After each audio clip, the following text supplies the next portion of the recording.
വിശുദ്ധ ലൂക്ക എഴുതിയ സുവിശേഷം അധ്യായം 18 വാക്യങ്ങൾ 18 മുതൽ 30 വരെ. ധനികനായ മനുഷ്യൻ.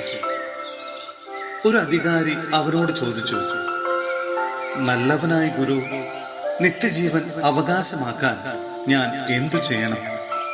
യേശു പറഞ്ഞു, എന്തുകൊണ്ടാണ് നീ എന്നെ നല്ലവൻ എന്ന് വിളിക്കുന്നത്?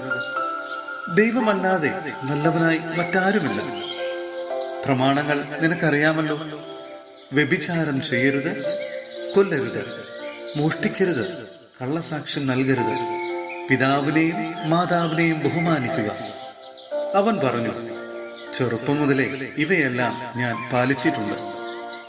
അത് കേട്ട് യേശു പറഞ്ഞു, ഇനിയും നിനക്കൊരു കുറവുണ്ട്. നിനക്കുള്ളതെല്ലാം വിറ്റ് ദരിദ്രർക്ക് കൊടുക്കുക. അപ്പോൾ സ്വർഗത്തിൽ നിനക്ക് നിക്ഷേപമുണ്ടാകും. അനന്തരം വന്ന് എന്നെ അനുഗമിക്കുക.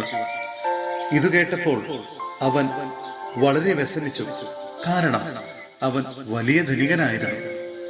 യേശു അവനെ നോക്കിക്കൊണ്ട് പറഞ്ഞു, സമ്പത്തുള്ളവർ ദൈവരാജ്യത്തിൽ പ്രവേശിക്കുന്നത് എത്ര ദുഷ്കരം!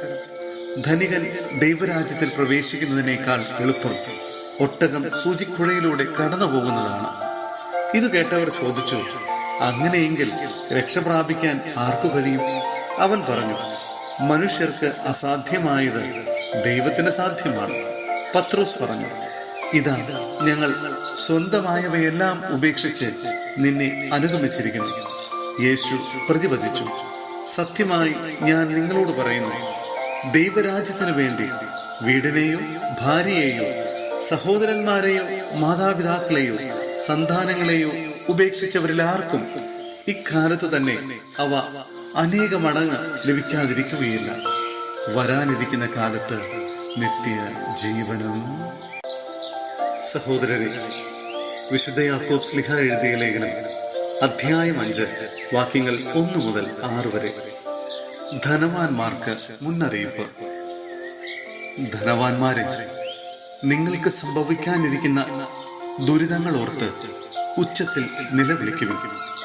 നിങ്ങളുടെ സമ്പത്ത് ക്ഷയിച്ചു കഴിഞ്ഞിരിക്കുന്നു. നിങ്ങളുടെ വസ്ത്രങ്ങൾ പുഴുവരിച്ചുപോയി. നിങ്ങളുടെ സ്വർണത്തിനും വെള്ളിക്കും കറ പിടിച്ചിരിക്കുന്നു. ആ കറ നിങ്ങൾക്കെതിരായ സാക്ഷ്യമായിരിക്കും.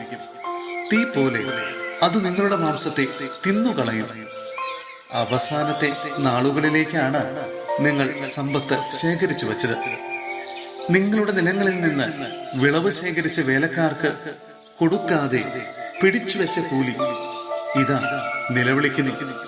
കൊയ്ത്തുകാരുടെ നിലവിളി സൈന്യങ്ങളുടെ കർത്താവിന്റെ കർണകുടങ്ങളിൽ എത്തിയിരിക്കുന്നു. നിങ്ങൾ ഭൂമിയിൽ ആഡംബരപൂർവ്വം സുഖലോലുപരായി ജീവിച്ചു. കൊലയുടെ ദിവസത്തേക്ക് നിങ്ങളുടെ ഹൃദയങ്ങളെ നിങ്ങൾ കൊഴുപ്പിച്ചിരിക്കുന്നു. നീതിമാൻ നിങ്ങളെ എതിർത്തു നിന്നില്ല. എന്നിട്ടും നിങ്ങൾ അവനെ കുറ്റം വിധിക്കുകയും കൊല്ലുകയും ചെയ്തു.